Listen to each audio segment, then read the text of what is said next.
Hello friends, and welcome back to Gentle Herb Living, where we help you grow naturally, grow smart, and grow with purpose. Today's topic might sting a little, but it's something every gardener needs to hear. You might be poisoning your soil, and that's why worms are staying away. Now, most of us would never knowingly harm our gardens. We compost, we water, we care. But here's the truth. Some everyday gardening habits, even the ones we've been told are helpful, are actually toxic to the very organisms that make our soil rich and alive. And worms are the first to leave when the balance breaks. Let's start with the biggest culprit, synthetic fertilizers. You might be using them to give your plants a quick boost, but what they really do is saturate your soil with salt-based chemicals. This not only burns the sensitive skin of earthworms, it destroys the microbial life they feed on.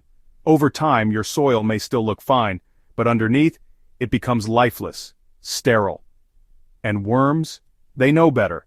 They won't thrive where the ecosystem has been wiped out. Next up, over-tilling.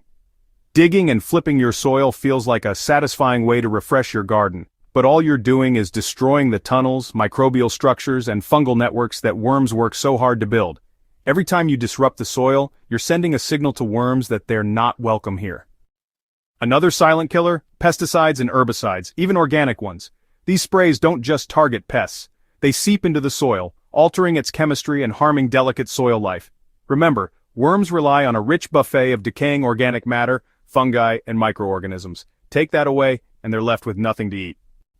So what can you do instead? First, start feeding your soil, not just your plants. Add compost regularly. Not just any compost, rich, living compost made from food scraps, leaf litter, and aged manure. This is worm heaven. It gives them shelter, food, and a thriving environment where they can multiply and work their magic. Second, use mulch.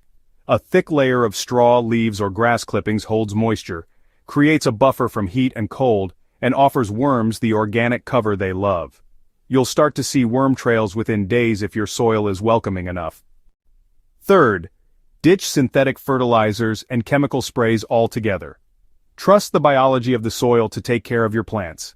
Healthy soil full of worms and microbes will do more to nourish your crops than any quick chemical fix ever could.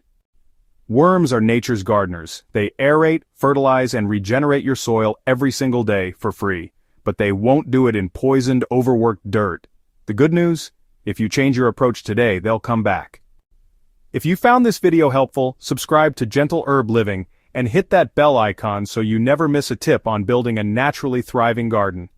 Share this with your gardening friends. They might be pushing away worms without realizing it. Let's bring our soil and our gardens back to life one worm at a time.